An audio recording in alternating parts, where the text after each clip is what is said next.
আসলে রমজান মাসের মতো ছোলা ভুনা আসলে হয় না, করলেও মনে হয় যে সেই গ্রানটা আসে না। রমজান মাস আসলেই অন্যরকম রহমতের মাস, এর জন্য খাবার দাবারেও কিন্তু অন্যরকম ফ্লেভার পাওয়া যায়।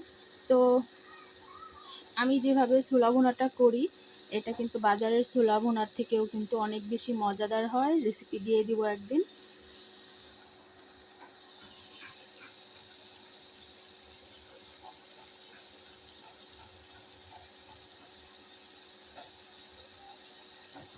আর আজকে সন্ধ্যার জন্য কি কি করতেছি এইতে দেখেন, এখানে বেসন গুলিয়ে নিয়েছি।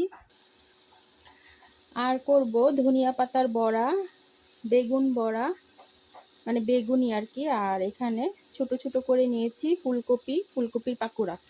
তো যাই হোক, বেগুনটা একটু ছোট করে নিয়েছি, কারণ এটা অনেক বড় সাইজের বেগুন ছিল, মাঝখানে পোকা ছিল, এর জন্য এটার সাইজটা এরকম ছোট ছোট হয়েছে। তো